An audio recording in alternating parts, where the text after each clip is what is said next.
guys, it's Worthy Chess, and I have prepared here a chess puzzle for you that is interesting, and you are going to love it, especially those chess players out there.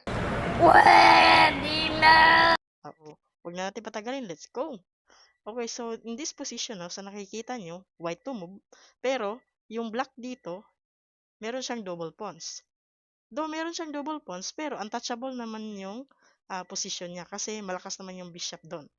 And hindi natin basta-basta makain yan kasi meron itong dalawang pawn din na nasa ilalim.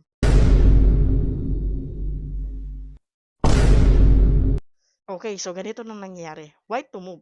So, the knight moves to C3. Okay, so ito yung move C3.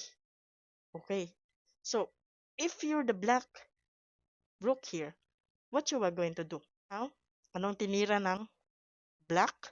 Tinira niya is rook to D2.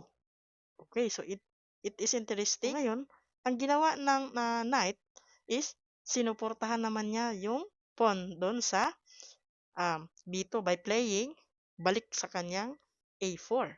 Okay, ngayon, if you're the black, anong ititira mo? Akala mo may tira na. Merong tinira dito yung black na side na kung saan mapapawaw ka talaga. Okay, so bigyan ko kayo ng kaunting segundo para makapag-isip. Pwede nyo din i-pause yung video natin.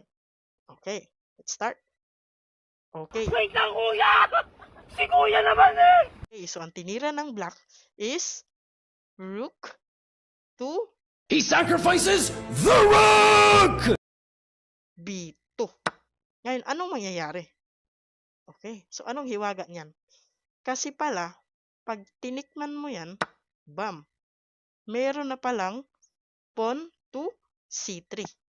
Ngayon, paano mo yan pipigilan?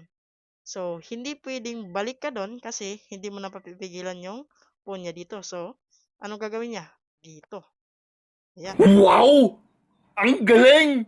Ayan, para preventing the incoming of C1 na pawn. Pero, meron din palang ganito. Pawn to C4. Check. Ang lakas oh! Oh my God! Discovered check. Okay. So, discovered check siya. So, anong gagawin? So, obligado, iiwas ka. Pwede kang iiwas, pwede mo rin siyang isacrifice. Pero kapag isinacrifice mo naman, for example, iiwas na lang.